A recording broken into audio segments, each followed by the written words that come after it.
Welcome to the 8th episode of Shot Nostalgia, where we continue our drive back into the history of wrestling and fully immerse ourselves in a timeline. We are continuing our journey through 1996, and we're living one of the most memorable times to be a wrestling fan. As always, I'm the ace of the tavern, Stephen Acefield, joined by my fellow time-traveling pal, Mike freaking Bellcaster. What's up, man? How's it going, buddy? Doing well. I'm happy to be back. This is my favorite time of the week. We are at Friday again, believe it or not, and episode 8 of this show that just came out of you and I just spitballing ideas, and this has been a really fun ride. Yeah, man, we are flying through it too, which is amazing. A lot of shit going on the WCW side of things right here in 1996, which I'm happy to be here for. As I always say, I am here for it. So let's roll, man. So, I mean, the thing is, too, that I want to just make note of all the championship belts that are here in WCW, and I'm sure we're going to mention them during the event. If you guys want to see a really spirited debate, go back and watch the AEW wrap-up show from Wednesday night talking about the new All-Atlantic Championship that AEW debuted. But you know what? We know our history here. We know that title belts create good stories. We know that championships give reasons for wrestlers to go after things. And the stories that are made without championship belts are the exception. It's possible. It does happen a lot, but those are the exceptions. Championship belts build stories. So here we are.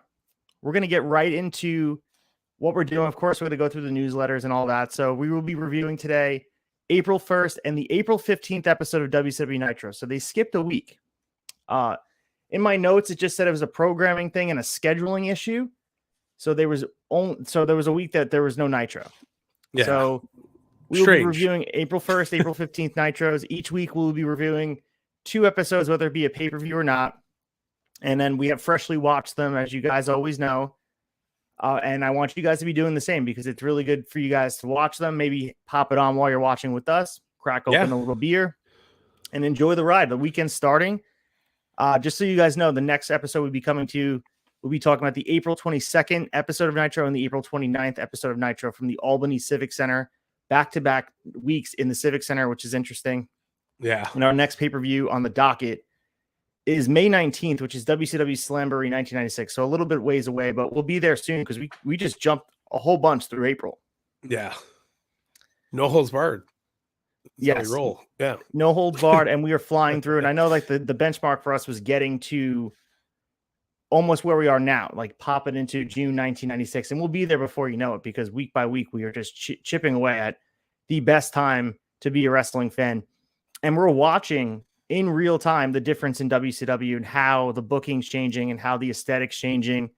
And it's really interesting because they're like a snake shedding its skin. It's becoming really obvious that they're getting the hang of this thing, and WWF eventually is going to have to try to keep pace, but it's just night and day. You can almost see like the Hulk Hogan stuff is starting to wear thin on everybody, and we're getting to a point where they're going to be forced their hand. And then with Hall and Nash coming in very soon, man, we're in for a wild ride.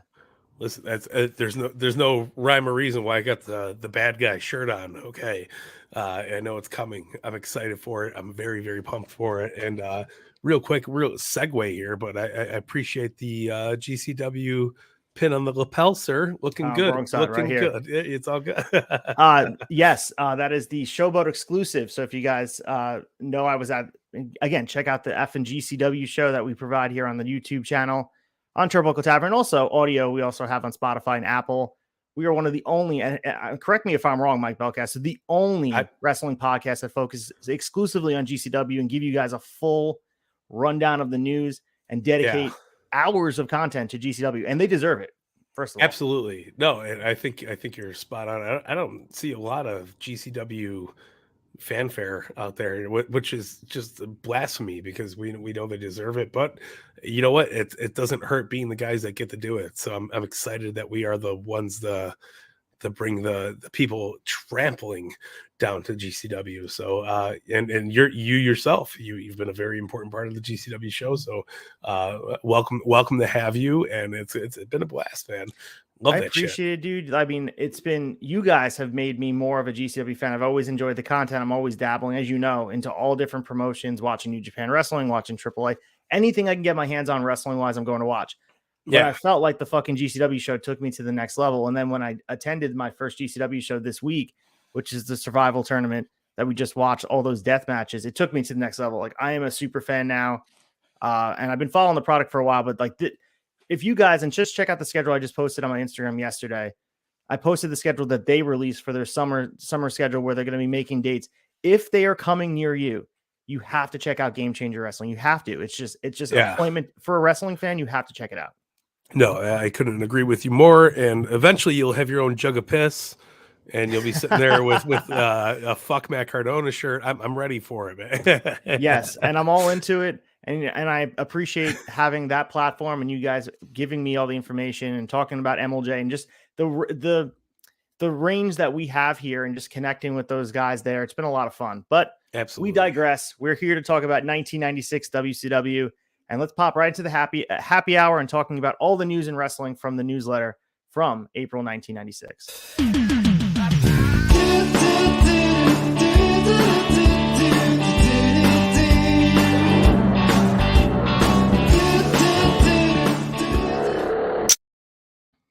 All right, it's happy hour at the bar, and we are talking about all the news in wrestling. And I know the newsletters have been dragged through the dirt, literally and figuratively, for the last couple of weeks with all the stuff going on in 2022.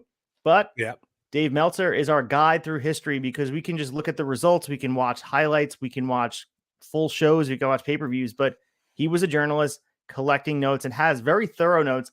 And a lot of what he has said has resonated to be very, very true.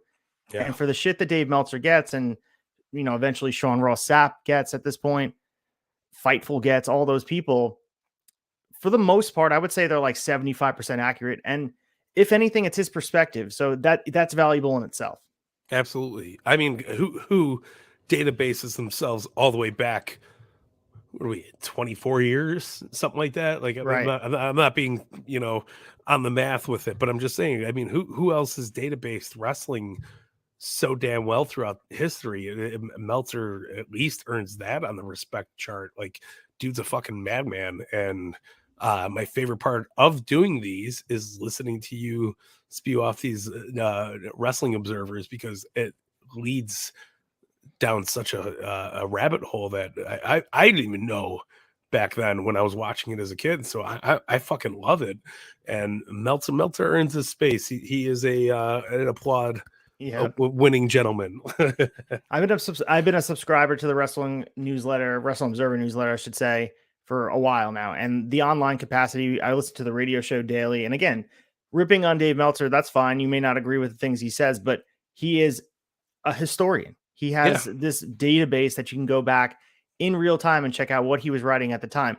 And I'm assuming in 1996, this was not the easiest thing to put out there. He had to put it out physically and then transfer. Someone typed it up. Some intern somewhere typed all this stuff up to put it on their database somewhere. But yeah, it's just so much fun to go back. And like, you can go back to the early 90s, and he was releasing newsletters discussing things about the builds to WrestleMania 6, WrestleMania 7, WrestleMania 8, and what the backstory was for that. Because as a kid, I remember watching the Coliseum video of, you know, Sergeant Slaughter and Hulk Hogan at WrestleMania 7, but why did the WrestleMania move, and why did they turn Slaughter heel? Like, that's stuff that you wouldn't be able to get unless you watch a shoot interview with those guys or have the intel that we have now available at our fingertips.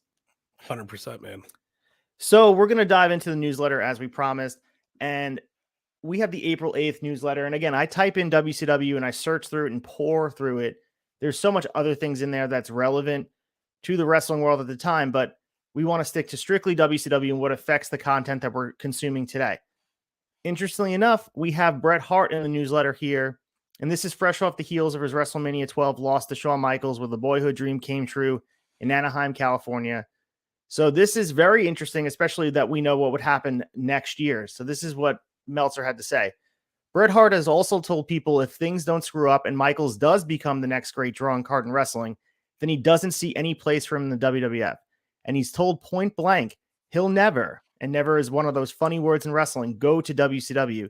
The fact that its big guns include Flair, who Hart has made a number of stinging statements about, and its most powerful force is Hogan, who the same can be said about, makes the political waters shark-infested, even if he didn't have that attitude and wanted to go swimming in Atlanta.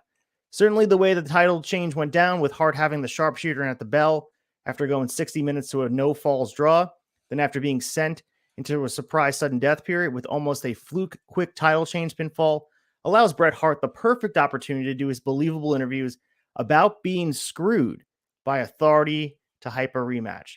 Interesting wording for Meltzer. Very, yeah. Get the word screwed in April 1996, talking about Bret going to WCW. What are your thoughts just hearing that? I would have never seen it coming in this day and age, like just living through it and all that stuff. But I mean, now it's kind of becoming more apparent that Bret is already involved in something, especially being swerved, being screwed. The verbiage is there, the lineage is there. We obviously see what happened. So very interesting, very, very interesting. It would be an interesting conversation to have.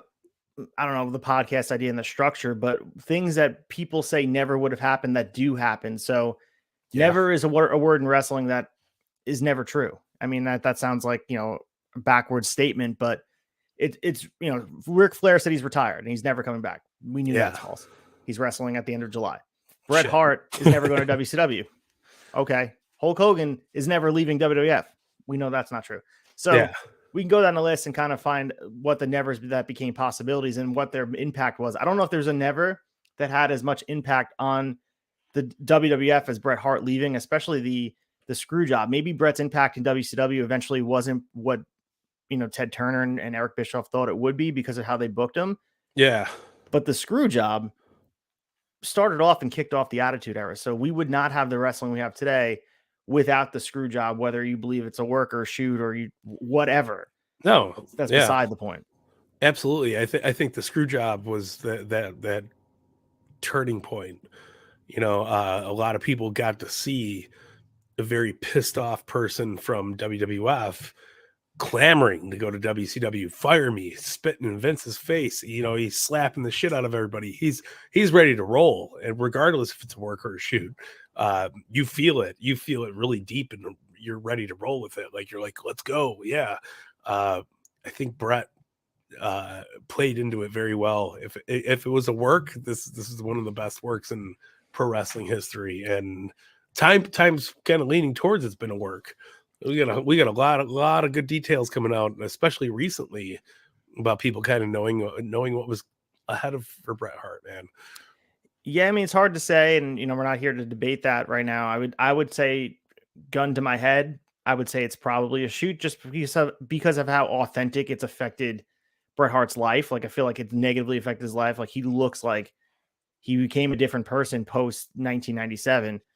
But in a world of wrestling, like Meltzer just said, never say never. We watch this MJF stuff happen. Yeah. Never say never. We're being worked in a time of 2022 where you have full access, where it seems impossible.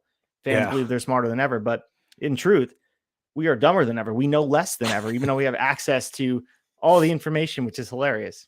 Yeah. So moving forward here, we have Marc Mero, who we know left from WCW. Eric Bischoff let him walk. So in a segment that didn't air to the live audience, WWF was doing an interview introducing Wildman Marc Mero, who did a heel interview until Helmsley came out, and the two started arguing and fighting. They went back and forth. And this is also what Meltzer said. I just want to point this out again. People have told me they are 99% sure Sable is Mero's wife, and it's obvious she is going to wind up managing him. It's funny how it's backwards. Yeah. He winds up managing her. That we've been saying it all along, and if you watched it, it really did feel like that. Not Mero. Sorry, wrong company. Redeemer. The Redeemer. Sable was the Redeemer back then. She really put Mero in his place, and it's wild to see these statements stating otherwise, that Mero is going to come in and be this big fucking name, and he flopped in WCW. He flopped in WWF in the near future, and it's funny, man. We saw in the newsletter that WWF and WCW people thought that he could be a huge star. Some notes about his debut here in WWF with that promo was WCW found it humorous that WWF knocks WCW for not being original, and then they take Johnny B. Bad and put him in a total copy of an angle that he was already in. So again, barbs being thrown. Interesting that WWF is calling them names for things that they're doing, but they're doing the exact same thing, whether it be steroids or copying storylines. It goes both ways. The door is swinging both ways for both these guys. Yeah. So we also have that lineup for the multi-promotional World Wrestling Peace Festival put on by Antonio Inoki that is scheduled for June 1st, which that anniversary just passed. This was supposed to be taking place in Los Angeles, which it did. We knew it was supposed to be a super show, very similar to Forbidden Door that we were going to be having, or that we are having later this month here in 2022 with AEW and New Japan Pro Wrestling. So this is what Meltzer had to say about it. On paper, the show appears to be the greatest collection of international talent ever assembled on a show, with the exception of last year's multi-promotional Tokyo Dome show. However, there exists controversy as to the participation of the World Wrestling Federation. As mentioned in last week's Observer, WWF official told us that they respectfully declined their invitation to participate in the show and have a major house show booked that evening. However, a WWF vice president, I think his name is Aspert de Ars, has been in communication with the WWPF, which is the World Wrestling Peace Festival, officials, and sent a fax saying they would participate provided they retain all television and video rights to the performers, which basically means if a show were to appear on television, pay-per-view, or video, that none of the WWF performers would be allowed to be featured in those mediums. Yet another source said that if WWF won't participate because the belief is held that the original main event for the show, Antonio Inoki versus Vader, won't take place because they believe WCW officials influenced Inoki to pull Vader from the show, and that New Japan is showing no interest in booking Vader, believed it to be because of WCW connection, despite Vader's performance with Inoki at the Tokyo Dome. So, a lot to unpack there. Yeah. The WWF is getting cold feet because they don't like the way that WCW is interacting with them. We talked about this in depth a few episodes ago. I guess closing the loop on here, this will happen. We're going to be talking about it when it does happen because WCW does participate. What are your feelings again? I guess now that we had a little bit of time to marinate with it, do you believe that this would have changed wrestling for the better, at least the Monday Night War? Would we have both companies, or do you think it's one of those splashes that it could have been a fun show, but it wouldn't have changed the trajectory of where we were going? I don't know. Part of me still feels like that if all sides were willing to participate with each other without hesitation, that this would have changed wrestling. I really think it would have. I think there would have been more of a understanding on WWF's part, on WCW's part, that they're willing to work together, and they can work together in a safe space as long as it's done correctly. And the fact that WWF is laboring for television rights or whatever for this show, it shows you that WWF was not willing to work with this group of people, and they wanted all the glory for themselves. And you can't do that. You absolutely can't do that. Everybody should have, just like how All In was. I mean, All In was on the New Japan streaming service, it was on Ring of Honor streaming service. I'm sure it will be featured on AEW's future streaming service. It's just one of those things. Like, if you do something that's so big with multiple groups of people, multiple companies, that you should have an understanding that it needs to be shared across all of our platforms. It should be on the WWE network. It should be on the AEW network. It should be on the New Japan World. It should be on Ring of Honor. You know, it's crazy. So I still don't believe at any point WWF was ready to roll.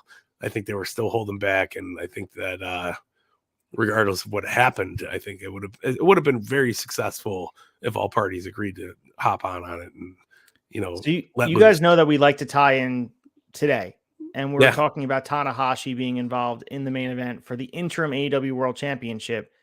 So that just shows the different level of thinking that we have with Tony Khan and Vince McMahon in 1996 and Vince McMahon today, that we are even considering that Tanahashi could walk away AEW interim world champion and take the title over to New Japan. That seems like it would never be an option. Now go back to 1996 and book this event. Can you imagine someone from New Japan Pro Wrestling winning the WWE Championship from Shawn Michaels? Just put yourself there. Yeah. No. But I could see them winning the WCW Championship. I think WWF was just still way too stubborn to put themselves forward that much. It would imagine if Inoki beat Shawn Michaels, if that was the main event. It would have been huge. Yep. And it would have been something we were still talking about to this day because of what's going on with AEW.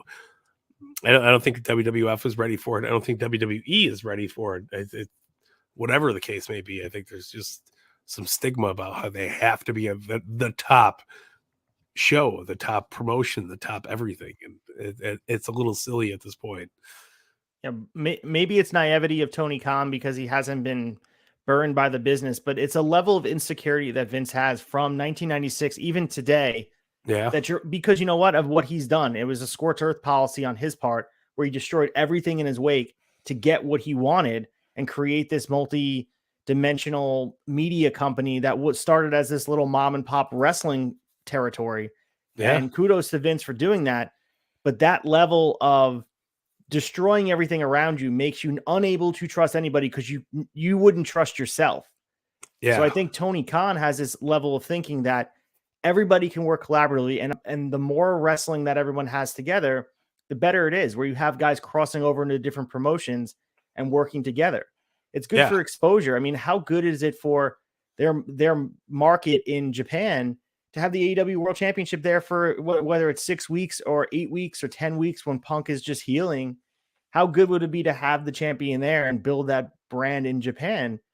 As long as, like, you know, it's coming back to you, but it just creates this dynamic story where everybody else is able to, you know, the companies are allowed to let AEW guys in there, but now they're going to be returning the favor. So I think it's a really thing in good faith. I keep saying that it's in good faith, and I think Vince would never.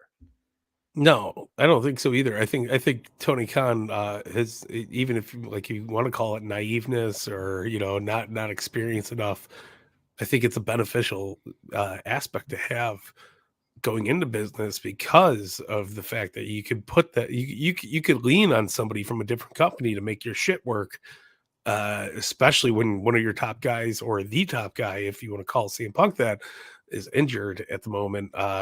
Why not? You know, it's how it should be. It should be a collaborative effort. If Ric Flair was injured right now and they, you know, WWF was like, take Bret Hart or a Shawn Michaels and put him on your fucking top spot while we're still building the character here and he runs over there. Like, I just think a community effort is better than just trying to fight the battle on your own.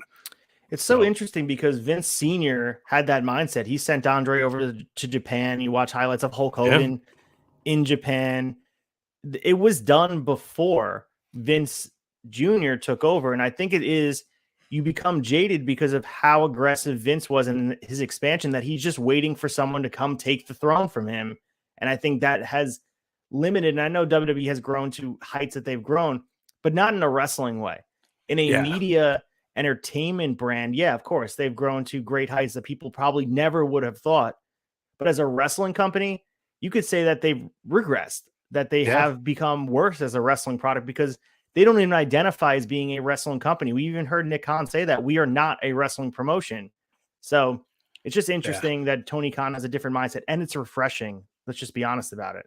Very refreshing, and a big praise to Cody for going over there and trying to make it about pro wrestling. I know it might be a character trait and not necessarily how the company views things, but I think at the same time, I think he's pushing his heart out there to make it a wrestling product again. I think it's important. Yeah, and I mean, the thing is, Cody Rhodes, obviously WWE does not have the Forbidden Door open, but Cody Rhodes going there feels like a Forbidden Door thing, so that just creates this level of movement that we haven't seen since the time we were reviewing. But let's move on here and let's talk about the April 1st Nitro, and we're going to talk about the results in a second once we move past the newsletters. But something strange here in the newsletter that I wanted to put in here. Meltzer said that this Nitro was the strangest that he's seen in quite some time. Before nearly 7,000 fans, 3,800 paid $47,000 to get into the gate. The Giant, who had just turned face 7 days earlier in a great turn, turned back heel again. He was supposed to team with Sting against Harlem Heat. However, Jimmy Hart paid off Heat to walk out, and the Giant turned on Sting. This sounds very familiar, right? Big Show has the infamous heel face thing that he was doing in WWE. Yeah. What is it about Paul White that they want to just flop him all over the place and make him heel and face and switch him where his standing is on the card? I think a lot of it has to do with the size of who he is. I think it's hard for him to be a baby face being that big, unless it makes sense. but it's also it's a crutch because they can make him be the bad guy because he's just the giant. So like, oh, you're gonna go out there and be mean and be fucking crazy, and to hell with how we were painting your picture beforehand. You're an easy switch to flip. So I think a lot of that's just bad booking, and I think he suffered a lot because of that. I don't think he got his flowers until well later on in his career because of these flip flop situations on character. It's a messy situation.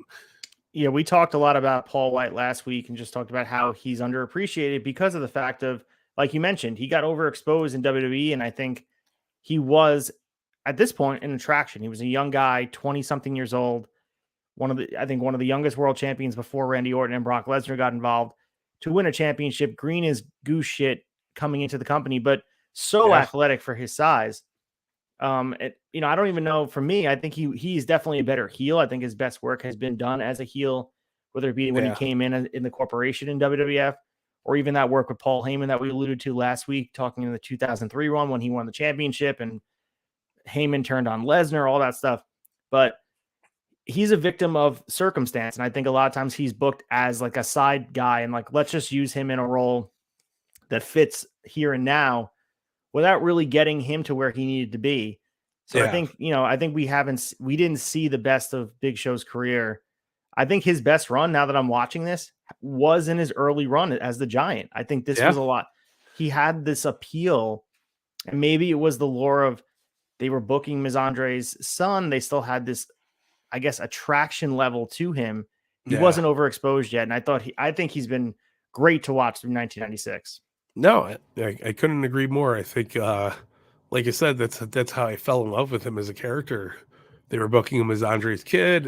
He had the look, he had the intensity, he had the aggressiveness to it all, and it sold so well over television. And you would see it, you'd want more of it, no matter what, even if it was a shitty angle or not, even if he was partnered with Taskmaster. It's like there's so many variables to it, but I think he still stood out on his own merit, and that's what made him such a big commodity for WWF in the long run, because they wouldn't have hired him if he wasn't so successful over in WCW. Absolutely, and we'll definitely talk more about the Giant as we goes on, because he spends time in WCW all through 96, so we will definitely talk about things that he's doing as well. We had another Gene Okerlund incident on the hotline. He hinted that Ted DiBiase would be coming in as a manager or an announcer. While under normal circumstances, it could be dismissed. In this case, there may be something to it. DiBiase's contract with Titan doesn't expire until the fall, but there has been talk that at some point he may come to WCW as an announcer and be called Zillionaire Ted. He was not called Zillionaire Ted. I think he retained rights to Ted DiBiase, right? When he joined NWO. Yeah. But we did see him get there. I mean, is there anything more disappointing than his run in WCW? He just was just there. Like, seeing him in highlights, it's weird to see him there. Yeah, I was just reading something about how he felt bad because he wrote Vince an email, or not an email, but a letter. Fucking 1996, email was barely a thing. But he wrote Vince a letter saying, he was done with WWF and he was moving on and blah, blah, blah.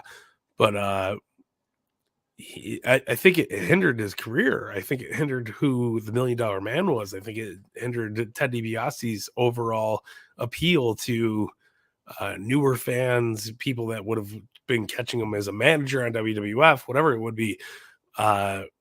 He was just there in WCW. He didn't really do too much. He was just like, okay, counterproductive to a spot like he would be put into, where you're like, oh, that's Ted DiBiase. He's managing these guys. It's huge. It was just like, he's there. He's there, and he's wearing a black tuxedo. He's not dressed up as the $1 Million Man. He's nothing of what we knew, so it didn't really matter. The gimmick was already gone, so it was just like, Yeah, it's similar to the critique that Tony gets nowadays with hoarding talent, and it seems like Eric Bischoff was collecting WWF guys and guys that are legends, and it just seemed like, I gotta have DiBiase so Vince can't have him, and they had no plan for him. So just an interesting thing. We will see him come over. I think it's late 1996 we'll see him come over, but we'll talk, because it says he doesn't expire until the fall. I think he winds up coming in, if I remember correctly, sometime in October. But speaking of October, we had the first part of the Macho Man Slim Jim connection pop into the newsletter. And I didn't know that this is how it really started. So maybe you can add on it, because I know it's like you are a Macho Man enthusiast. So I'm sure you know a lot about this. So as part of the deal to get Halloween Havoc into Caesar's Palace in Vegas on October 27th and get the $300,000 sponsorship deal on the show from Slim Jim, WCW had to promise both the site and Slim Jim's the first Hogan versus Savage match in WCW. Do you remember when you first saw the Macho Man's, first of all, spot commercial, and then seeing Slim Jim's on WCW product? And what was that effect on you? Did you as a kid, did you need to go out and get a Slim Jim? Like, did you immediately associate it with Macho Man? 100%. It became the Sunday pay-per-view staple in the Belcaster household that me and my dad would go to a 7-Eleven. We'd both pick up a fucking big gulp Slurpee and as many Slim Jims as we could fit in our hands and pay for at the time. And that was it. Like one of my fondest memories of pro wrestling is the WCW Halloween Havoc ring, where the posts are the Slim Jim wrappers. Like it's just embedded in, oh yeah, snap into a Slim Jim. You know, it's just you can't have one without the other. It's beautiful, great partnership. Yeah, and it's so funny how partnerships work really well like that. Where I can't think of another product that you associate so much with. I mean, pro wrestling wise, you can think of other products throughout, pop culture and stuff. Yeah. But Butterfingers and The Simpsons, very true. That's how good it was. It was one of those things. Like you didn't think about a Butterfinger without Bart Simpson. You didn't think about a Slim Jim without the Macho Man. Yeah. And even today, people still, and Macho's been long gone, RIP to him, for how many years now? I think 2000. I don't even know how many years at this point. 2002 long. That's exactly. He's been gone too long, but you still think about Randy Savage when it comes to Slim Jims. And who would have thought that $300,000 bonus went such a long way? Like, they've stretched it out at this point, that the brand, and they've almost attached themselves to the legacy and the Hall of Fame career of Macho Man Randy Savage. And how many brands can say that? Yeah, absolutely. Even when they tried changing it around and they had that dude that was dressed as a Slim Jim, I think they still used Macho Man's voice for the "step into it." It was just a fucking iconic. I wonder what the original connection was from Slim Jim. Like and if they originally had Macho Man intended, did they call Ted Turner and say, we just want a wrestler to do it? And what happens if it was somebody else? I know it wouldn't have the same effect. We even got that awesome Slim Jim figure. Yeah. What was that, last year with the Macho Man? So so much has come from it.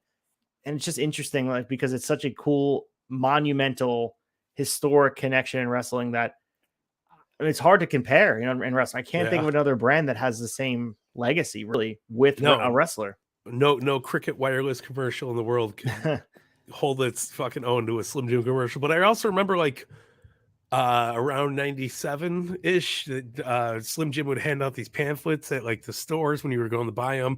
And it would be like, oh, if you collect enough wrappers, you could trade them in for Macho Man's gear from Halloween Havoc. And it was it was all synonymous, you did not think about one without the other. It was, you had Slim Jims, you wanted Macho Man. It was just the perfect pop culture boom at the time. I think for next week, we need to have Slim Jims in the studio. If you go to your local 7-Eleven or something, you got to have Slim Jims. For next Friday, we will have Slim Jims in the building, and we will snap into it live on air. I feel like that is. I thought you were going to pull a Slim Jim out of your pocket. I was like, are you kidding me right now? I have so recently Slim Jim just put out these Macho Man boxes, and it was the container that holds the Slim Jims, and they were these Macho Slim Jims. They're this thick. They're ridiculously big. But I bought one Slim Jim, and I took the box.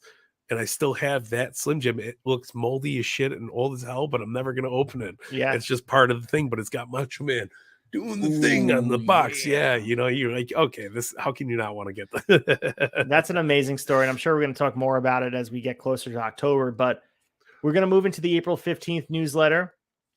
So we're going to be talking a little bit about what's also going on throughout the middle of the month. And again, we skipped a week of Nitro, so that's sort of unprecedented in the wrestling world. I don't think Raw's missed a week in how many years since they've come on the air. I think it's been week to week. They've been postponed for the dog show, or whatever it is. They've been pushed to 11 p.m. I remember those days trying to keep my preteen eyes open watching Raw at 11 p.m. starting, trying to watch, but I would try on a school night.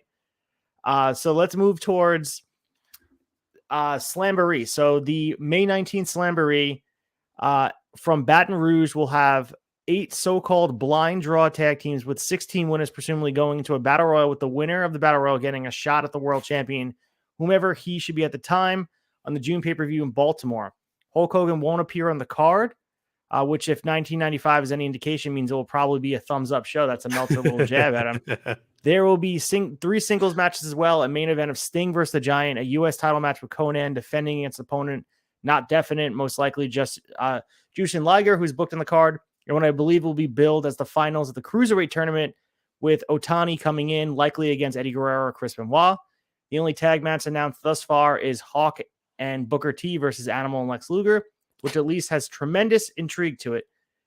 And this is sort of very, very, I would say, in the favor of Meltzer being a valuable resource, because at this point, they're not even announcing a lot of these matches on the card. We just watched the 2 of these Nitros.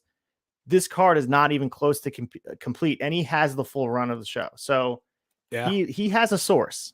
At least he did in 1996. Absolutely. So that beginning part about the blind draw tag team matches with 16 winners presumably going to a battle royal, with the winner of the battle royal getting a shot at the world champion, reminds me of Wednesday night. Like, straight from the playbook of Eric Bischoff, Tony Khan took it right out of there, just trying to make the interim championship come to life and create chaos from a bad situation. They created this like chaotic situation. That the more and more I do this, the more I realize that Tony Khan is writing a love letter to WCW. Like, I feel like his whole Dynamite booking strategy, for better or for worse, comes from the good parts, in my opinion, of WCW Nitro. 100%. Yeah. I mean, it's more and more relevant as we keep doing these, because we're seeing it. Opening the show with chaos, ending the show with chaos. Never really a dull moment to take a deep breath and be like, what the fuck did I just watch? Because you're shot right into that next segment. It made for must-see TV. And if there was, if there wasn't DVR and there wasn't, recordings and all this shit, I think that Dynamite would be huge right now across the boards, because of just how quick moving it is, how eventful it is every week. So I think that Tony's taken that right out of WCW, man. Yeah, people talk about TV ratings like they're the be-all end-all anymore, but everybody has to remember that entertainment is consumed in a much different way nowadays than it was in 1996. There was cable television for you to consume, so that was the only entertainment you had. Yeah. You have streaming options, you have the internet, and I don't think every view is counted, because you have people watching the product that aren't watching on typical cable. Maybe they're watching on Sling TV. Maybe they're watching illegally. All these things are not taken into account. So you really can't assess eyes on a product. And people that want to talk about these Nielsen ratings and boxes, that's an antiquated system that I don't think holds the same weight. Does it hold a little bit of weight? Of course. It's the only metric we have to measure ratings. But at the same time, for people to like live and die with the ratings as they're posted by Alvarez and Meltzer today, and comparing SmackDown versus Rampage, and Rampage is down 4%. Who fucking cares? Like, just enjoy the wrestling. Listen, it's like saying Picasso's not art because he didn't do finger painting. It's ridiculous. There's many different ways to consume the product nowadays, and your typical Hulu, cable, whatever it is, it's not necessarily the main source. So I think there's a lot of room for wiggle way that nobody takes account for, especially when it comes to views. Just it's mind-boggling. No, for sure. So also in the newsletter, Eric Bischoff lashed back at Vince McMahon in an article in the Charleston Post-Courier over the weekend. At the point, Meltzer didn't have any quotes, but essentially it's just more back and forth between Vince and Bischoff, just putting it out there. They are building to a point where it's going to boil over to where eventually Eric Bischoff challenges him to a fight on pay-per-view. But the relationship never quite gets better until I guess he comes in 2002. Like, I feel like that's the only time, which makes that even more shocking now that we're watching this unfold. The fact that he came in as the Raw GM in 2002, that even happened, is remarkable, thinking about everything that went on between the two of them. Yeah. I feel like there was a cadence of character there It wasn't so much he was bringing in Eric Bischoff, the mind behind WCW. He was bringing off Eric Bischoff, the guy we see on TV, and that was Vince's compromise. Like, no, you're not going to have any leeway here, brother. You're going to come in and you're going to be Eric Bischoff, the leader of the NWO, the head of WCW. You're not going to be the mind behind it, all the booker, all that shit. So it was good on Vince. I remember being a fan, just marking the fuck out because it was like, what Eric Bischoff, and it, like, even saying those words today, it's still mind boggling, you know. Yeah, the theme song is iconic. It still plays in my head, the I'm Back theme song. But I think if it was the other way around, I don't think Vince would ever show up on Nitro, because I think Vince took it as sort of planting his victory flag and Eric coming with his tail behind his legs because he lost. And I think that was the only way Vince would accept it. Like, all right, pal, here you come. Like, you're going to go be on my show. But he gave Eric a lot of power years later for a short period of time, if you remember. Yeah, I think he was booking Raw and Heyman was booking SmackDown, or vice versa. It didn't last long at all. Yeah. Like, it was like he was out within a month or so, but it was there. So, I mean, he does value some of the ideas that Bischoff has, or maybe he was just desperate. Yeah, I mean, you're looking through Bischoff's whole run in WWE. I mean, firing him, throwing him inside the dump truck, you know, or the garbage truck, whatever it is, and having him get, you know, taken out like that, but coming back and booking for what is it, Raw, and Heyman had SmackDown. I mean, that was 2 years ago. That was huge. It was a huge deal. Kind of spoke of desperateness on WWE's part a little bit, but I mean, but we all know Bischoff was a smart guy, and whatever he did there, I'm sure it was important, but like, it just didn't translate well enough for it to keep it a running thing. So, yeah, I think creative minds in wrestling get cycled through just like head coaches in the NFL. Like, there are always people getting fired and then get hired again, and then get fired and get hired again, because if you're in, the only way you know that world is if you lived it, and it's hard to find someone that is, you know, who's never been in it to catch them up to speed and be like, all right, you're going to book this show. Someone who's done it before, at least you just have to cycle through. Like, they know Heyman knows how to do it. He's done it successfully, whether you guys had beef or not in a different company. Yeah. Take someone off the street who doesn't know it, who isn't in the wrestling business. That's never going to happen. You need someone who's almost born and bred through it. And that same thing with NFL coaches. You do get guys that get hired from the college scope, but for the most part, anyone that fires a coach, that guy's like, oh, where's he going now? Yeah. And you got fired from one team. Shouldn't you not be like, it just makes no sense. So no, it's very incestuous business, I would say. Yeah. No, I mean, that's wrestling. Yeah, exactly. All right. So this is we have a couple more things on the newsletter, and then we're going to get into Get Your Fix, talking about Nitro from April 1st and April 15th. So as coincidence would have it, over WrestleMania weekend in Orlando, there was a celebrity softball game, and on the same team were the Nasty Boys and Ken Shamrock. As you can imagine, there was initially a lot of tension, but Brian Knobbs patted Shamrock on the back and tried to ease it. Nevertheless, this gave Terry Taylor on the WCW hotline an opportunity to try and run down Shamrock's toughness, and compared Jerry Sags because of an altercation in a hotel room many years ago, naturally forgetting all the minor details of the altercation, such as the 2-on-1, attacking from behind, and usage of furniture. I had no idea about this stuff. Do you remember anything between Shamrock and the Nasty Boys popping into your mind? No, but also thinking like the Nasty Boys trying to put down Ken Shamrock's toughness. I remember being mortally afraid of Ken Shamrock because UFC was such a vicious sport back in the 90s. It's not what we see, what it is today. It was not a normal thing. Like, people were dying in the octagon on pay-per-view, and like, you're like, wow, this is fucking legit. And then you get this Ken Shamrock guy come over to WWF, and I didn't want anything to do with him. Besides, I was like, this guy's a badass, you know? So I don't know what the hell the Nasty Boys were thinking. Yeah, just an interesting story, and I'm going to look more into it about this softball game, but it's always funny looking back at these guys interacting in that way. Not in a wrestling ring, they're playing softball together. Yeah. Just funny.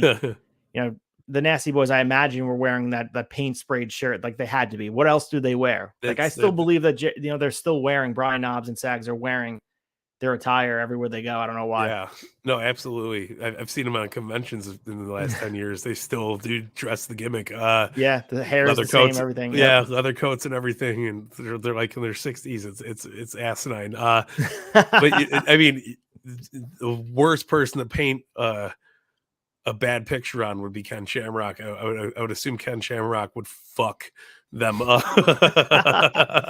As he would a lot of guys, and he would eventually have a very successful wrestling career. Starting the next year, he was the enforcer at that Brett and Austin match, and then eventually had his in-ring career, Intercontinental Champion. Probably should have been World Champion, but that'd be a nice little retrospective to deep dive into Ken Shamrock's career, starting in UFC and going through WWF, because he was awesome.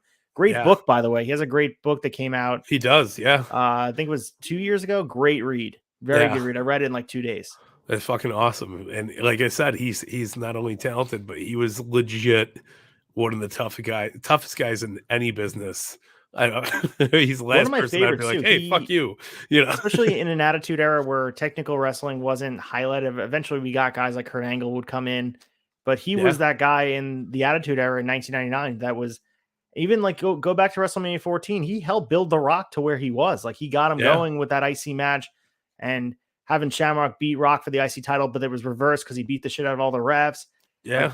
Like that feud with The Rock, it can't be understated how much it really helped Dwayne The Rock Johnson getting over in WWF and making him become the guy he would eventually become. Ken Shamrock was a nice piece to build all those guys. And I think he's one of those guys that should have held a world title similar to Owen Hart, Mr. Perfect, but Ken Shamrock's thrown right in there. No, absolutely. And to add to that, that's the reason why Dwayne The Rock Johnson showed up on Impact for the Hall of Fame thing. Yeah. For Ken Shamrock, because he knew how important Shamrock was to his career. So, I mean, that speaks volumes. The fact that, you know, we got a video package from The Rock on Impact going, oh yeah, Ken Shamrock, the man, you're the dude, you know, like this shot of Terramana's for you, brother. It was like, holy shit. And like, I mean, that's probably one of the most important pieces of history in the last 5 years. It's crazy and good for Shamrock, man. I think it's awesome. And it just shows how good of a person he was inside and outside of the ring to put over The Rock like that and establish The Rock as somebody. So The Rock understands that. He's like, yeah, man, this guy fucking hooked it up. Whatever you need, I'll be on Impact. Let's go. Like, so just a side note, I remember when the Jack Pacific, when they would have first in the line guys, when they would first come out, and the likeness is awful if you go and look at those figures, but when they would come out and they would appear in a store, it was awesome. And I remember that first Shamrock figure I got, the red tights, and then also the blue tights he had. The blue tight one was a little bit better because it was like the likeness was better. I think they had something built a little bit. His face looked more like him. I'm not sure whose head it actually was. I'm curious to know if I look at it. But I was so pumped to have him in my fig fed. And that just speaks a lot as a kid. I used to love Shamrock. Yeah. So, no, absolutely. So we are heading down the last two stories here. So story going around regarding the Road Warriors is that they had signed an offer sheet, not a contract with WCW for a certain amount of money. When they heard the numbers on Scott Hall and Kevin Nash, they were very unhappy with that offer and wanted to go to WWF. However, the offer sheet required a competitor to meet the price. And since WWF doesn't guarantee money, they wouldn't meet the price. And the Road Warriors would have to have sat out a while before making the move. So they decided to stay. So we see the ripple effect of Scott Hall and Kevin Nash and the money. And this is not the last we'll hear of it. Yeah. But people are this is what happens when you start opening those floodgates and you're paying a lot of money. The guys that are there, the guys that feel like they paved the way, feel like they should be getting paid more, whether it's justified or not. The Road Warriors feel there's no way these guys are coming in and making more money than us. Yeah. Weird. Because, I mean, obviously, in tag team line, I mean, the Road Warriors were way bigger than the Outsiders were, just in history-wise. So they had every right to bitch about it. But the impact that the Outsiders made coming to WCW changed wrestling forever. So it's a hard argument. Yeah. It's crazy. So the last thing before we move on to get your fix, and at the end of the newsletter, they still do it today, where there's letters to Dave and there's fans that write about stuff. And I thought this was hilarious because this guy, Brian Moran, don't know who you are, where you are, how old you are now, but you could not have been more wrong. So I wanted to read what he wrote about WCW and the incoming Razor Ramon and at the time Diesel. So this is what he wrote. And again, this is his quote, not mine. Just when I thought WCW couldn't get any lamer, they dig up the fossil of Zeus. In his obsession to be the next Vince McMahon, Eric Bischoff has to bring in all the old wrestlers of the 80s. Who's next? Nikolai Volkov, Iron Sheik, the Killer Bees, Hercules? Is there any limit to which this man will go to not bring back the glory days of wrestling? Well, the WWF has stepped into the future. WCW is firmly in the place as the WWF Seniors Tour. That may work for golf, but not for wrestling. They may have gotten Kevin Nash, but Mark Merrow is a far better wrestler. Scott Hall is flat and boring without the Razor Ramon gimmick. McMahon made Hall's career after a long streak as an underachiever. Will he just become Diamond Stud again? Maybe he can be Booty Man too. Most episodes of Raw are on it, blah, blah, blah, blah, blah. Yeah. Mark Merrow is a better wrestler. Wow. So I just want to point that out. This guy was dead wrong. I'm very much enjoying what WCW is doing right now. And yes, the product right now probably isn't where we're going to get. Yeah. But just the misguided, this is just shows fans, even today, we sit and have arguments. And of course, this is our platform on the Tavern. We're going to talk about our opinions. And a lot of people opinions like this one didn't age well. No. They may have gotten Kevin Nash, but Mark Merrow is a far better wrestler. Yeah, this sounds, no offense, but this sounds like something Tom would have said last night on the wrap up. Just when I thought WCW couldn't get any lamer, they dig up the fossil of Zeus. Tom, I love you. But no, listen, man, how could not have been more wrong on that. Crazy. Nobody thought Debo was going to be better than Scott Hall or Kevin Nash. I don't know who in the right mind. Crazy, dude. But just wanted to bring that up because it's fresh off the heels of our argument on the AEW Rapper show where fans believe that they're right and they want to say that they're right without letting things sort of build. And I think this person probably had an NWO shirt on later that year. I would almost guarantee it as a wrestling fan that he thought Kevin Nash was much better than Mark Merrow. And let things mature, let things grow organically and enjoy the ride. Don't just react impulsively and say, no, it's not going to work. I hate it. It's never going to work. Yeah, you got to let it breathe, man. But that's it for Happy Hour. We're going to move into Get Your Fix, and we're going to talk about the Monday Nitro from April 1st and April 15th.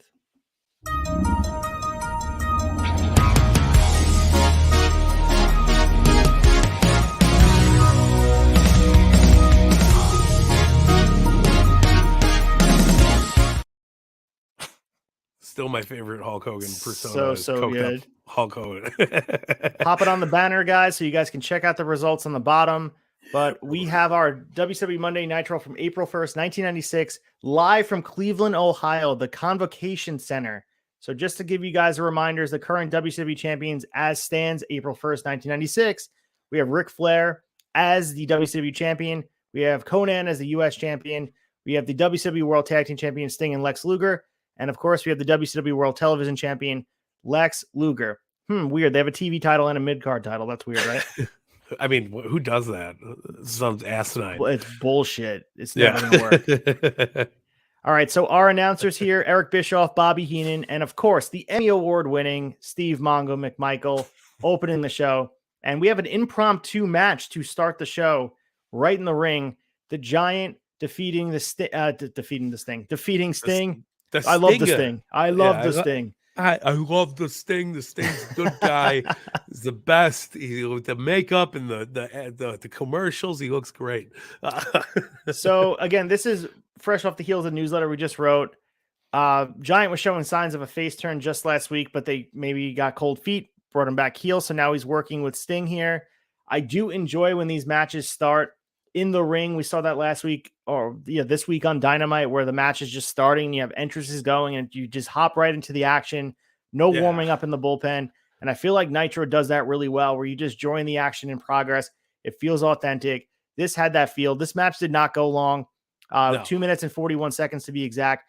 We got a DQ finish after Lex Luger shows up ringside and the ref throws the match out. But this was just cool. Like the match was just there. It wasn't, a good match at all. I would like to see these guys go a little bit longer. Absolutely. But again, my opinion is I think it's the best when you have these shows open up with these things going on instead of just having it start very structured. This felt especially with Raw being taped on the other side. This felt very spontaneous, that anything could happen. Who's going to show up? What match is going to happen? It just became, you had to see what was going on live. Yeah, I think that was a really good stance that WCW had too. It doesn't matter like what the match would be or whatever it is. They open up the show with a little bit of chaos, a little bit of like hecticness. We have no idea what's going on. Like even coming back to now, when AEW tweets out or they share a post and they're like, watch the entrances on YouTube before we hit the, like, fuck that. Let us get in the ring and let's see Pentagon and Phoenix in there ready to roll. And like, you don't know who they're fighting. You're like, Yeah. give us that. We don't need to announce everything going on right away. It takes away from the fun of it. So like when you see these matches, like a Giant versus Sting, I think it's great, man. Imperfect Nitro mannerisms, 2 minutes 41 seconds. Boom, we're done. Yeah, I mean, we also saw this on Rampage this week. You had two of the best tag teams in the world just open the night just in the ring live, ready to go. They got their entrance on TV. We saw them come. They saw them come out, but we didn't have to. Yeah, and they made the most of the hour. That's the thing. Nitro is an hour here. Yeah, you make the most of it. That's the best part about it, man. All right, so we have the next match here, and this to me was awesome. So this is the first ever, believe it or not, triangle match on Nitro in the history. I mean, Nitro's only a year and a half old at this point, but we had the Steiners versus the Road Warriors versus the Nasty Boys in a triangle match. These teams have a lot of history crossing across other promotions. This was a really good match. Went 12 minutes and 37 seconds. The Steiner brothers picked up the win. The finish was weird, though. So yeah, we had Rocco Rock jabbing Knobs in the chin with a chair while Johnny Grunge, dressed like Brian Knobs, rolls into the ring and plays dead for Scott Steiner as he covers him for the 1-2-3. So they used the tag team tactic. Yeah, the switcheroo that we see with tag teams like Demolition used to use, and the Los Conquistadors and identical twin teams have used in the past. Of, we can make you look like the guy we hate, so let's dress you up like him and fool the ref. Wasn't a bad match in my opinion. No, not at all. But it was a lot of fun. Like, I think they went out there, and for a Nitro match, this feels like it could have fit on a pay-per-view. Yeah, not just for a Nitro match, for a Nasty Boys match. True. One of my most loathed tag teams in my fandom of pro wrestling. I thought this was actually a really fun watch, and I thought the switcheroo was a good touch. And Scott Steiner, just being Scott Steiner, confused as shit, just goes for the pin. It makes it sells the whole story, man. It was really good. Yeah, so there's a hodgepodge of tag team feuds that they're all involved. The only people not involved right now are Sting and Lex Luger because they're involved in their own stuff with Harlem Heat. But really, the tag title should be involved in something like this because, especially with Public Enemy involved here, it seems right to have the tag titles sort of be involved with these four teams instead of being stuck on two singles guys. That's just how I feel right now. No, and it's a weird choice to do. Obviously, Sting was, and Lex Luger, for his credit, were bigger draws in general, but I think giving it to the actual tag team division would have made it more meaningful for the titles in general. Yeah, I agree. And I think we see a lot of that conversation happen throughout the history of wrestling. And today we had a hodgepodge team of Riddle and Randy Orton become one of the hottest acts in WWE. Yeah. And we also have the second ever tag team champions in AEW was a hodgepodge team of Kenny Omega and Hangman Page. So it can work, but when your tag division's filled with guys that you're paying a lot of money, we just talked about the money that the offer sheet that the Road Warriors are making. Yeah. The reason you brought them in is to compete for your tag team championships. And they just feel like they're having these grudge matches with teams, and they're using them correctly, in my opinion. But why not put the title somewhere in their vicinity? Because that's what you got them for. They're a tag team. 110%, man. So we have just a commercial here. WCW Saturday Night. I just want to talk about the matches they were hyping up. Not that I want to take on the onus of watching WCW Saturday Night, but some cool matches happened. This reminds me of Rampage, man. We're getting like a Rampage commercial here. We have the WCW TV champion Lex Luger defending against the Giant. We have Randy Savage taking on Scott Norton. And we have WCW World Champion Ric Flair is going to show up to wrestle the Booty Man. So this felt like a Rampage commercial. And again, right out of Eric Bischoff's playbook, I feel like Tony Khan is like a student of the game. This felt exactly like you could have watched this on Dynamite. It was crazy. Yeah. No, and the funny thing is it's like you're slapping Ric Flair in with the Booty Man.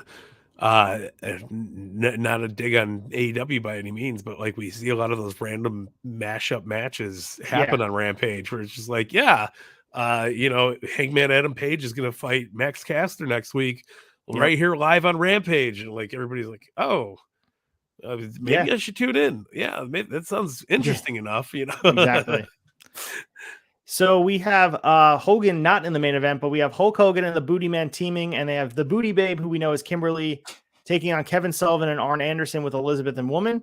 So this match, just want to talk about Bobby Heenan tells everybody that tonight is the last night in WCW and he will be retiring. So I forget if Heenan makes a return again, but he had said at the beginning of the match that he is retiring and leaving wrestling. Do you remember this happening here? I remember it happening, and I remember him coming back not long later. I know he still does his commentary duties. I know he's still, I mean, maybe this is the last time he was like big into it, but I remember him being there for at least another year or two, if not longer, because Bobby Heenan was like a staple for WCW for my fandom. Yeah. I know it's fucked up because he did a lot of stuff in WWF, but like this is the Bobby Heenan I remember. Because I mean, I was born in '87. This is my Bobby Heenan, is the WCW commentary team manager. That's how I know him as, man. Yeah, so we are having a very anti-Hogan crowd here. He was not getting cheered. They were doing anything but cheering him. They did not want to cheer Sullivan and Arn because they were not. It's not a really pro Horseman crowd like North Carolina would be. Cleveland doesn't tend to cheer the heels, but they are sick of Hulk Hogan. So the end saw Hogan getting the hot tag and destroying them in the ring. Woman sneaks Sullivan her shoe, and it's Hulk who fires first with the Booty Babes humongous high heel shoe and gets the 3 count. Match went 6 minutes and 45 seconds. It definitely wasn't a bad match by any means. Hogan matches could be worse, as we know. The Booty Man sucks. Like this whole thing going on here, it can't end fast enough for me. So match was just there. What was your thoughts on it? 100% with you. It was kind of like your typical Hogan tag match. The Booty Man character is just god awful. Speaking of just mashup tag teams, I mean, Hogan, Booty Man, Kevin Sullivan, Arn Anderson, like we've seen Rick and Arn tag in the past. I can't stand Kevin Sullivan. I can't stand Booty Man. I would have preferred a Hogan Arn Anderson match with the same shit. I mean, we're getting the shoes. Who had the foot fetish here? Was it Bischoff? Was it Hogan? Was it, what the fuck does it matter? It's just, it was just there to kill time, I felt. They're trying so hard to get Booty Man over, and obviously we know that he is Hogan's friend from high school, and they work out together. So Hogan looking out for his own, which probably played a large part in why people disliked him in the locker room, because that Booty Man spot could have definitely been used for a different guy in the company that wasn't being utilized, where someone could have got really over. And that is the tale as old as time through wrestling. We know that, but Booty Man is quite obviously not fit for mid-90s wrestling. He's just a guy that should be long gone with the 80s and also early 90s. He just should be gone. Yeah, I mean, imagine if they put DDP in the Booty Man position, how much earlier he would have rocketed off in his career, as opposed to throwing, Bruce the Barber Beefcake there, see what happens. Like, we get it, but like at the same time, so much squandered talent on WCW's end. Like, there's so many other people that should have been there instead of him. And the funny part is, like, as sick of Hogan as we are at this point, is just as into we're going to be in a couple of months, because that heel Hogan is such a breath of fresh air. It's like being underwater for a couple months and you're just like, you finally get that fresh breath of air. Yeah. And heel Hogan is amazing. I can't wait for it. I love Hollywood Hogan. I cannot wait to get there. Yeah, I think that's going to be how we feel when like Kenny Omega comes back. Yeah. Like, it's going to be a breath of fresh air, because we're like, thank God, like the guy's back. In a positive note, you know what I mean? So like, not to compare like Kenny's going to be a heel or a face, but just the importance of Kenny's character to AEW is just as important as Hogan's heel turn to WCW, I think. No, yeah, I agree. I think his heel turn with the whole Tom Callis thing changed the trajectory for me of Kenny Omega, because he was just that stuff they were doing Kenny. I'm like, it has to be intentional that they're making him lame. There's no he's nowhere near where he was in New Japan, and people that didn't watch the product as the cleaner and all those matches they had with Okada, they didn't get it, and now they got it. We hear it all the time that I think Tom had said it too, not to bring Tom up again here. He had talked about how he didn't get the Kenny Omega stuff or the Young Buck stuff until they turned him heel. Yeah. So, and that says a lot for the casual fan that hasn't watched the product as intensely over New Japan. All they know, I mean, AEW has gotten better at it, but they aren't assuming that everybody knows all the history of things. And like the Forbidden Door is going to be a large test for them, but absolutely. We digress again. We can definitely talk about all that stuff another time. Yep. We have Gene Okerlund in the back interviewing Hogan, Booty Man, and Kimberly. They're tired of everybody else getting the last laugh on them. So next week, the Booty Man has some secret weapon. So, oh boy, we'll see. Last time their secret weapon, they said was Elizabeth, and how'd that work out for you guys? Not great. Yeah, no. We have our main event here of Nitro. We have the WCW World Heavyweight Champion against Rick Flair versus Lex Luger. He has Elizabeth and Woman in his corner. So to me, watching this, and maybe there's stuff happened on Saturday night that we didn't see, but this feels like Luger's official turn from being a tweener to a full-blown tweener heel to a full-blown babyface. So now he's got a chance to hold every belt but the U.S. title, which he has held 4 times before. So even with 2 ladies on his arms, Flair stops over and says something to Mongo's wife, Deborah, so he can't get enough of the women. I thought that was a pretty funny thing. They're really playing up, and it's probably not a gimmick at this point. Flair has an insatiable thirst for the ladies. Ooh, yeah. So some classy lady in a Mickey Mouse t-shirt tries to get in his face as well. So Flair is just stalling to start. This is classic Ric Flair stuff, and it's fun to watch this run. Yeah, because of the fact of what's happening in a month or so, where he's going to Nashville at the StarCast convention, and he's having his last match. And whether people agree or not with it, this is just fun to watch Flair have a nice little moment in the sun with the Conrad vehicle and all that stuff. But we see Flair getting the win here with tights in the hand. Both feet on the top rope, so cheating. 10 minutes and 57 seconds. We have a thing coming on to check on his pal while Flair and the women take a hike. This was a lot of fun, in my opinion. It wasn't quite Flair versus Luger from Starrcade 88, but it was still a lot of fun to watch. And again, dream matches on Nitro for free. This is what you're getting on a weekly basis. You can't ask for more. Yeah. No, I mean, you want a Ric Flair main event on Nitro. This is peak. This is good shit. The cheating, the win, walking off with the ladies, just being the all natural Ric Flair, man. He's running wild out here against Lex Luger, Daddy. It's good. It was great, man. A really fucking fun match. I'm always fucking here for it. All right, so we're moving towards the 15th, and again, we skip a week. So we're going to April 15th, 1996 from Charleston, West Virginia, the home of the 2 Bad Chads, the Civic Center. I'm wondering if the Bad Chads were there. This is their home. This is their stomping grounds, right? Charleston's right near them. Yeah, I think this is where the Tavern Daddies were born. So it wouldn't shock me, and I know they are WCW fans through and through, so it wouldn't shock me if they were there. So our champions remain the same, so no title changes happened in the last Nitro. So we are clamoring, and it would be tough as a wrestling fan to miss a week of Dynamite. I can't imagine watching WCW, how it felt to not have 14 days in between your wrestling. That must have been tough. I'd be heartbroken.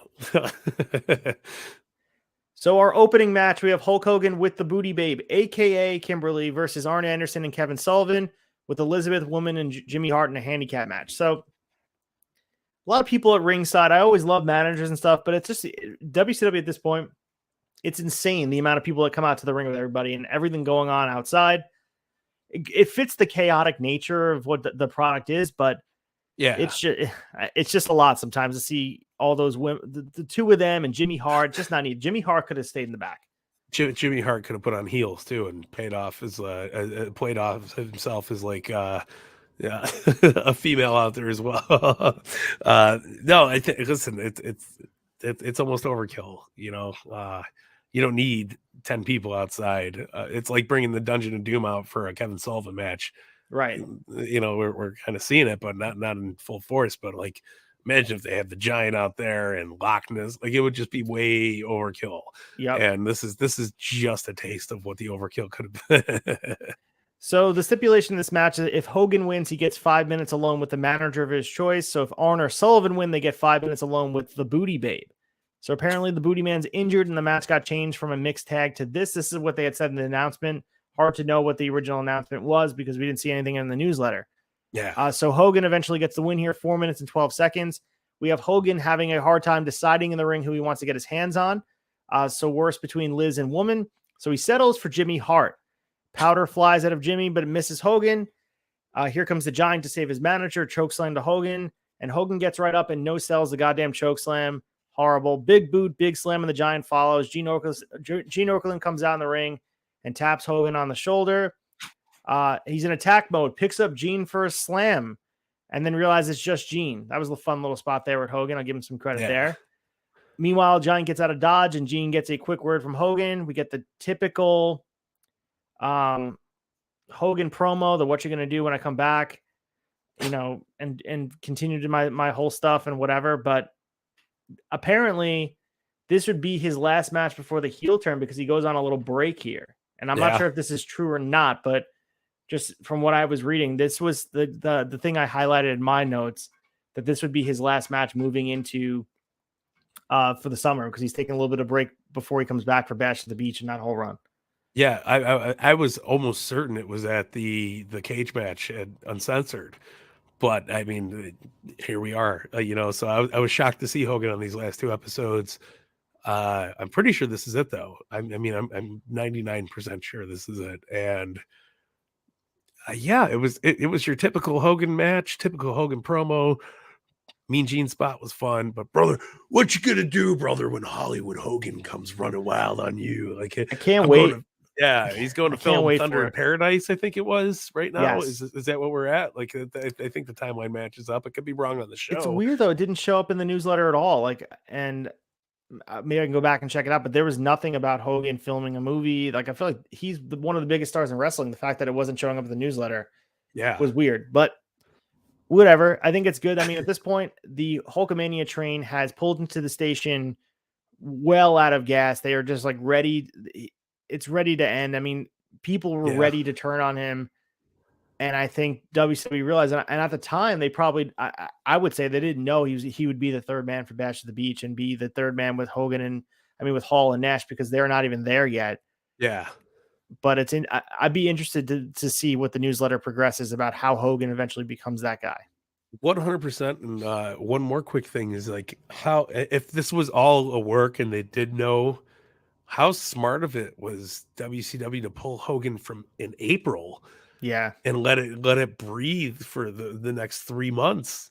I mean, that's fucking epic, man, and that makes it even better because, like, when Hogan does come out at Bash at the Beach, I don't want to jump too far ahead, but when he does come out, he gets a great pop. Everybody's ready for Hulkamania again. Yeah, absence makes the heart grow fonder, and people were ready for it. If it probably would have happened here, it would not have the same effect because people were just goddamn sick of him. Yeah, and it would have just been like, oh, fuck this guy. Even though they were like, fuck this guy in an immense way, I think him coming out to be the hero when it does happen, I think that's what made it so much like more easy to have that hatred for him, because you're like, what? Especially when he turns a mach, and like, I don't want to get super down the line, but dude, that's a fantastic point that I really didn't think about. So I mean, that's why the Tavern pays you the big bucks, man. That is a great point, because I don't think the Bash at the Beach thing would have the same effect if Hogan kind of lasted and hung around doing a lot of this bullshit, because people are like, geez, they probably would have cheered the heel turn. Like that's where they were at. Or even if they waited a month from now, I think the timing was perfect, because everybody was like, oh, he went Hollywood, and again, adds to the whole overall picture. Hollywood, Hulk Hogan comes out. It's you got this different, whole new character, and it really not too far from Hulkamania, but I mean, in the nastiest way possible. He really sold the shit out of it, and that's what made it like him going to do Thunder in Paradise right now sells the fucking angle so much more. He came back, and like that would be like if The Rock came back as a heel. It was like, I don't need to be in here in WWE. I'm The Rock. I'm the fucking Tooth Fairy. I'm Mr. Fast and Furious. I'm Mr. Jumanji. Fuck this place. Like, they kind of did that with Rock. I mean, he didn't hang out long enough because they did that program with Austin just so he can get his win back for Austin's last match, where he did the Rock concert stuff, and he was like, they had that new music for him, but it would be like him turning heel and being a full-time member of the roster. The effect would be astounding. Yeah. a missed lightning bolt in the jar, Yeah. But it's cool. Whatever. I'm not upset about it. I love The Rock. Love what The Rock done.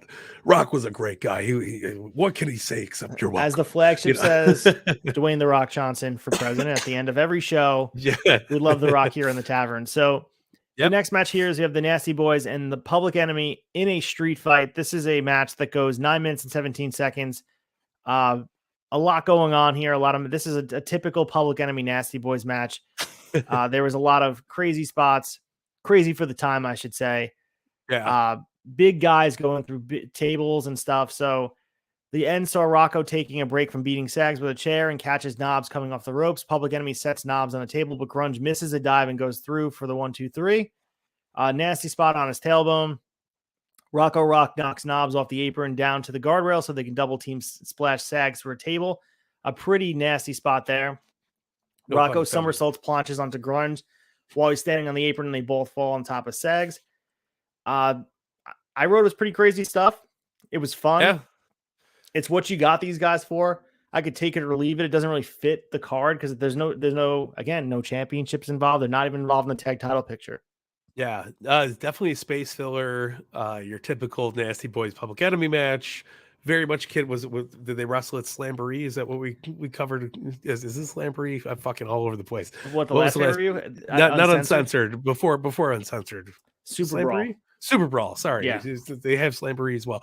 But Slamboree's going to be in May. Yeah, so much akin to Super Brawl, where they did that match and they were beating the shit out of each other on the merch table next to the entrance stage. That was a lot of fun. Yeah, it was fun, but this was more of like a quicker version of that. Yep. Still good. I didn't think it was terrible. Again, I'm more impressed with the Nasty Boys on the rewatch as we're doing now as I was back in the day, because I just thought they were shit wrestlers. I mean, and they still are, but I mean, you put them in a match with Public Enemy, they do make an entertaining 10 minutes. So I got nothing to complain about. It was a lot for big guys to beat the shit out of each other like this back in the day. So cool, good stuff. They're big guys taking spots like this, so I can appreciate that. And wrestling's a buffet, and this was sort of the car crash version of the card. Yeah. And not your Road Warriors match, right? But exactly. still entertaining. It wasn't terrible. So we have our next match here. It's Randy Savage versus Earl Robert Eden with Jeeves. So we have Savage that is crazy coming down the ramp here. All you need to know about Randy Savage right now is that he is completely upset about the Elizabeth thing. So he's really playing that into the character. Eric Bischoff does advertise on the match that Randy Savage will be appearing on the cartoon series Dexter's Laboratory, playing the role of wrestler in Dial M for Monkey on Cartoon Network's premiering on April 21st at 7 p.m. Didn't even realize Randy Savage was involved in this little project, but this dude has a plan outside of wrestling, right? He's all over the place. Dude, I know the voice, obviously. Anytime you hear Randy, you catch it. But the mind-boggling fact is Dexter's Laboratory was on in 1996. That is what crazy. The fuck, man? We are old, Mike Belcasser. I know it breaks my heart, but it makes me feel very proud at the same time. So Eden does a Ric Flair imitation and slaps on the figure 4. He makes it even better with Jeeves tossing him a 4 Horseman t-shirt to screw with Savage some more. This just fired Savage up. The match didn't go much longer than 4 minutes, 3 minutes and 57 seconds to be exact. Savage hits him with the elbow and beats him. Savage goes up to the top rope one more time and hits another elbow. Jim Duggan, Bobby Walker, Alex Wright, and Doug Dellinger all try and stop him. And then he hits another elbow on top of him. And then Bischoff was saying, and those people are his friends. So Savage winds up getting handcuffed and escorted out of the building because he's such a loose cannon. Eric Bischoff's words, not mine. Well, so I'm trying to give the moniker to somebody else. Yeah. But damn. Not many other people could sell the loose cannon thing. I think Randy would. Yeah. But, I mean, he's the Macho Man. He's over. He's a baby face at this point. Nobody gives a fuck. They just want more Macho Man on your Dexter's Laboratory, on your Slim Jim commercials, on your backpacks, all your merchandise, man. Yeah. I didn't realize Bobby Eaton too was like an active member of the roster here as well. I mean, they give him and Regal like the shittiest gimmicks ever, that they're playing these like Revolutionary War British guys. But wild, right? It is wild, and I'm always about Randy being on the card. So anytime he's on the card, I'm all about it. So even if it's 3 minutes and 57 seconds, I love it. He shows out every time he's out there. His attire, everything about him is next level. And I think guys in wrestling need to really study Randy Savage, not just his promo in ring work, but his presence. The way he carries himself. He wasn't the biggest guy, but he has this presence about him that you can't teach. Like, I feel like you have to have this. Certain guys have it, and Randy's not the only one, but for sure, it's very obvious here that he is one of the biggest stars on the show. No matter what he's doing, people care about it. Yeah. I never had the honor of meeting Macho Man, but I've met people who have, and they always said his intensity was there 24/7. Like, it would be at a bar in Florida, there'd be 4 people in there, and he'd be sitting there like this, ready to roll, man. Hey, you want to hit that jukebox, brother? And like, everybody would be like, holy shit, man. Like, I don't even want to fucking talk to this guy. He's so intense. But that was part of his magic, man. He was always on. He's so intense, the eyes, brother. They don't lie, you know what I mean? Yeah. It was the best. So fucking, I'm always here for more Macho Man. Even if it's a fucking 4-minute match, it's 4 minutes more of the Macho Man. I wish we had more. Yeah, and he's going to play a huge part in what happens with Hogan as well, because he is that final linchpin. And I don't think if he's not the one that gets leg dropped, I don't know if it has the same effect. It has to be Macho that gets the leg drop from Hogan. Yeah, absolutely, man. All right, so moving on to the main event here, we have the WCW World Tag Team Champion Sting and Lex Luger versus Ric Flair and the Giant. So Flair again is playing his old games. He's stopping by Deborah again, who happens to have a ringside seat. So in the ring, Flair and Sting have a woo contest. It's cool to see them interacting again. They have such a legendary interaction that they're so great together. The ending saw Flair hitting a superplex. Flair gets a superplex connected, and Sting goes for the Scorpion Deathlock.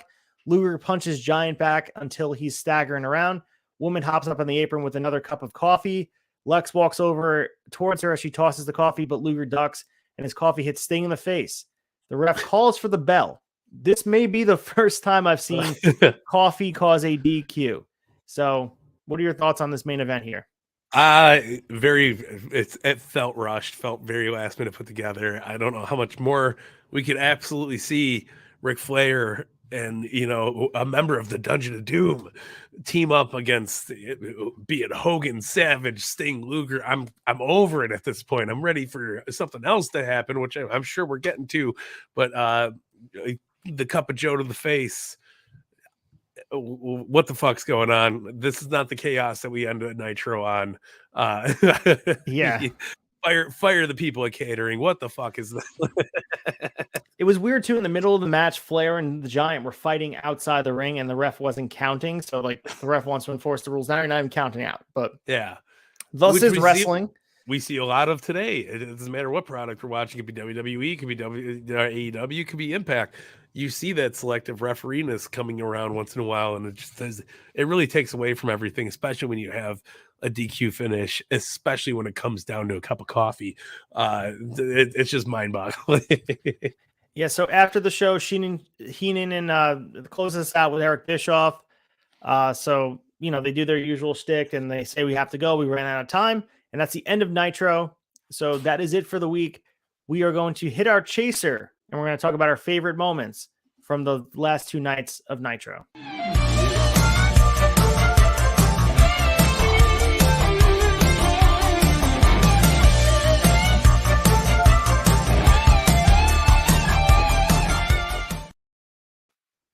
All right, so for the chaser, as usual, we are going to be talking about our favorite part, whether it be segment, interview, or match about the last 2 nights of Nitro.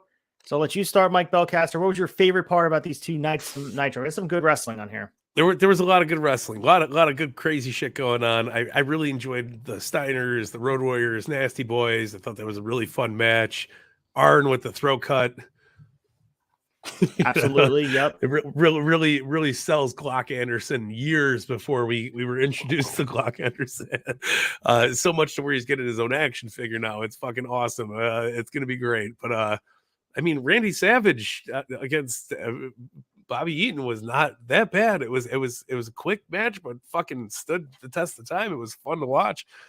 Yeah, that's where I'm going with it. A lot of weird pick outs here, but fun stuff. You know, it was nothing was terrible. It was good. So I'm going to agree with you. I would say my favorite match of the two nights has to be that triangle match with the Road Warriors, the Steiners, and the Nasty Boys. I think that was the best match. It felt like a pay-per-view quality match. The rest of the matches felt like they were advancing angles, which is okay. Like that's what Nitro was about at the time. This match felt like it was something special. All the teams really gelled together that night. And especially being on Nitro, it's not on a pay-per-view. You're not expecting the match to go longer. And I was really shocked that it went over 10 minutes. I think it went 12 minutes and 37 seconds. It was a really good match. I'm also going to give an honorable mention to the Flair versus Lex Luger match for the WCW Championship. They have history. As I spoke about, they wrestled at Starrcade 88 with that classic match. Kind of put Lex Luger on the map. So they're giving away some big matches here on Nitro, and they may not. The crazy part is like they get a lot of credit for giving the matches away, but they don't really give that much away because the matches don't go long. They give finishes that leave a little bit of ambiguity about who could have won. Yeah. So as much discredit as WCW gets for like, they gave away all their big matches on pay-per-view, sometimes it was just a promo for the match because they got in the ring, but it never delivered the way it would on pay-per-view. So I'm here for that. I think it was awesome. Well, I mean, looking at Uncensored, I mean, we've seen matches that should have gone 15 minutes that went a half hour. Right. Everything's teasers on Nitro. That's what it seems like because they only have such a small time period or time slot to put it over. So we're getting like these 3-minute matches, 4-minute matches that are like, oh man, I want to see Mach do this again. Oh, Mach and Bobby Eaton could probably put on a great match. And it's, just examples, but it's like they could have sold it so much better. I love it. Imagine they were trying to build for Double or Nothing with just the 1 hour Rampage. Like people complain now we have 3 hours of content for AEW with Dark. People don't count Dark and Elevation, but the 3 hours of national televised with Rampage and Dynamite, it's hard enough to build up and get the card going. And these guys, the roster here is a pretty stacked roster. I wouldn't say it's on the par with the amount of main eventers that are now on Dynamite and AEW. And that might not be recency bias, but the top of the card is better than the top of the card in AEW. I mean, you got guys like Hogan and Savage, and also you have young guys like DDP, Arn Anderson. We got legends, the Road Warriors, Booker T, Sting, Ric Flair. Like guys at the top of the card are heavy hitters. Yeah. So all of those stories have to be intertwined and told in an hour to build for a pay-per-view. It's tough, and they do a good job of it. I can agree more. I think they do a great job at it, and it's I don't know. I think they do a better job at it than AEW does with more stacked roster. I mean, you're talking Sting, Luger, Macho Man, Harlem Heat, Hulk Hogan, soon to be Kevin Nash, Scott Hall. Like you got so much going on here, and they still make it entertaining. They still make it fun. They make that hour fly by. I love it. I think they do such a great job. Kudos to Bischoff, man. Yeah. And we see the crazy part is we hear about, and on the flagship, we say it all the time, and all the Chad say it all the time, and on the AEW Rap Show, we talk about how Malachi is not on the show. There isn't a guy that we're missing, really. You see Sting every week. You see Luger every week. You see Flair every week. Even if it's something quick, like that 3-minute match with Robert Eden, or whatever, however you want to call him. He has a stupid gimmick against Randy Savage. It's a 3-minute match, but you get your Randy Savage fix. And it's not the classic Ricky Steamboat level match where it's going to go 20 minutes, but it's good enough for the fans in attendance to see Mach do his thing. And that's why they came. And people are not disappointed because they didn't see their stars. Absolutely, man. And that doesn't even count dark matches. Right. And there are dark matches happening, guys. So on the results, there are dark matches as well. So if you'd like to have that information, it's just we want to make sure we're consuming Nitro as if we watched it on TV in 1996. Yes. So no, yeah, absolutely. All right, so we're going to move to closing the tab here and give our final wrap up and thoughts on these two episodes and what's coming up next.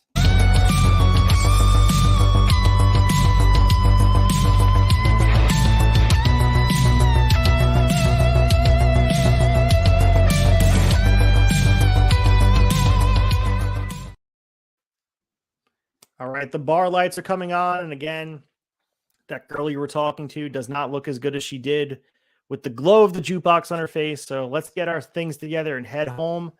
But let's give our final wrap up here on Shot Nostalgia. So next week's show will be June 17th, 2022. And we will be talking about WCW Nitro from April 22nd, 1996 and April 29th, 1996. So we're quickly approaching Slamboree as we talk about the card during the newsletter.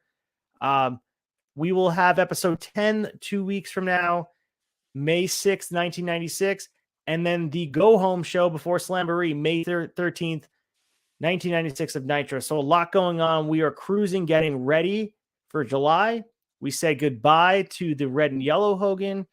Think this is goodbye for now. We're going to see Hogan in his truest form come out. And this is why we picked this year. This is why we talk about this. We're about to get Hall and Nash coming in. There's a lot to unpack eventually. But Mike Belcaster, what are you looking forward to most? And what else is going on for your life in the tavern? You know what? I'm looking forward to just this whole build up over the summer because I know it's going to be great. I'm so excited for it. And I think once we hit the stride that we're going for, shit's going to get crazy and we're going to both be all over the place with everything. The newsletter is going to be off the hook. The Nitros are going to be off the hook. The pay-per-views are going to be off the hook. I'm as Mick Foley would say, right here on the Turnbuckle Tavern. I'm excited for it, man. It's going to be awesome. Tavern wise, listen, we got a loaded sessions that drops this morning. We're killing things on Fig Night. If you haven't liked, subscribed, shared, all that fun stuff, make sure you go to the turnbuckletavern.com and just check it out. I think it's a buffet of pro wrestling audio visual that I think everybody can benefit from. I think we had a really stellar All Elite wrap up. I know the flagship show that dropped on Thursday was unbelievably good. And that's just covering a small portion of everything. And listen, I even watched the Raw Down this week, which I never watched the Raw Down. There's a lot going on, a lot of good stuff. And I don't think there's another group of podcasters slash whatever the hell else you would call us, audiovisual influencers, to talk about a wrestling landscape than there is the Turnbuckle Tavern. So the turnbuckletavern.com. We appreciate and love all of the support we get, and you guys all rock. Absolutely. You said it best, man. And again, for this journey, you guys would be well versed to watch with us. Go along and watch and go along the journey with us. It is well worth it. I promise you would not be disappointed. And I think we want to hear your thoughts about how you feel about 1996 WCW. Is it better or worse? How do you compare it with Dynamite? Those are the fun comparisons we are making in real time. And we also, as we move forward towards not the middle of the year, but we're getting close to the middle of the year, we want to hear ideas for the second season of Shot Nostalgia. What era of wrestling do you want to see us cover? Whether it be ECW or WWF, you want to see us cover Smoky Mountain Wrestling in a year. Ooh, who knows? Let us know what you'd like us to do because we're open to ideas. There's nothing set in stone. But for right now, we are in 1996. We are enjoying it. If you are enjoying the show as well and you want to support us in some way, buy some merch. Support the tavern. The Shot Nostalgia shirt is awesome. Make sure you guys go out and buy that one. ProWrestlingTees.com/tavern, or buy the Tavern Daddy shirt. The Chads work really hard. They are the daddies, the godfathers here at the tavern. Make sure you go out and support them, and also buy that shirt. I have that shirt as well. I rock the shit out of it. It's awesome. Hell yeah. There's not a shirt that you don't rock the shit out of, Ace. I appreciate that. So if Pro Wrestling Tees is not really your style and you want to go with the pirate ship level merch, hop on Teespring. We got the Anti-Taskmaster shirt. We got the Haku shirt. There's some great GCW merch, a great GCW mug. We have whatever you need. We got some stickers. I'm going to have some new stickers as well. Shout out to Extra Cooler for making my brand new logo for Acefield Retro. Nice new color scheme. It's really popping. I appreciate him. He's a member of the Pod Foundation, so support him. Go follow Extra Cooler. He's an awesome guy. Check him out. But absolutely.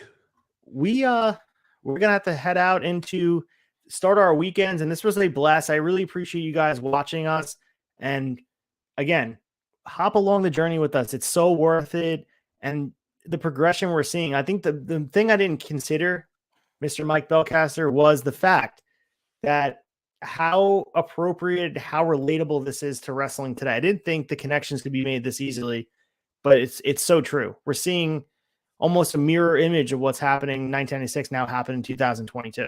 Yeah, 100%. Minus lack or not lack of titles. Therefore, yeah, but there's a TV title and a mid card title. The U.S. title and the TV title exists. So yeah, and listen. I'm going to go back to what I said on the wrap up, but I think the cruiserweight title, or maybe it was in our group chat, not the wrap up, but the cruiserweight title was more akin to this All Atlantic Championship. I think there's way more talent and story to be told in AEW that we need another title for.